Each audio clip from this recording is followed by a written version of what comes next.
అందరికీ నమస్తే. రీసెంట్‌గా నేను పోస్ట్ చేసిన బోలా శంకరుడి వీడియోకైతే మంచి రెస్పాన్స్ వచ్చింది.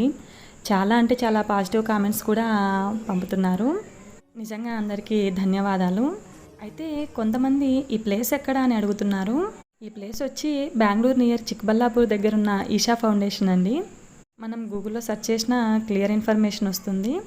మేము ఇక్కడికి వెళ్ళాలని ఇంటి దగ్గర స్టార్ట్ అయినప్పుడైతే బాగా ఎండ ఉండింది. బట్ రీచ్ అయ్యే టైంకంతా చిన్నగా వర్షం పడడం స్టార్ట్ అయింది.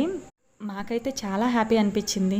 ఎందుకంటే చుట్టూ ఓపెన్ ప్లేస్ ఉండడం వల్ల ఎండ ఉన్నప్పుడైతే మనం ఇంత బాగా టైం స్పెండ్ చేసి ప్రశాంతంగా దర్శనం చేసుకోలేము. నాకు వెళ్ళగానే ఇక్కడున్న త్రిశూలం కానీ, నందీశ్వరుడు, ముఖ్యంగా శివయ్యను చూడ్డానికి మాత్రం 2 కళ్ళు సరిపోవండి. అవన్నీ మాటల్లో చెప్పలేం, కానీ అక్కడికి వెళ్ళిన వాళ్ళే ఆ వైబ్స్ని ఫీల్ అవ్వగలరు. 1 మినిట్ అయిపోయింది. పార్ట్ 2 మరో షార్ట్లో పోస్ట్ చేస్తాను.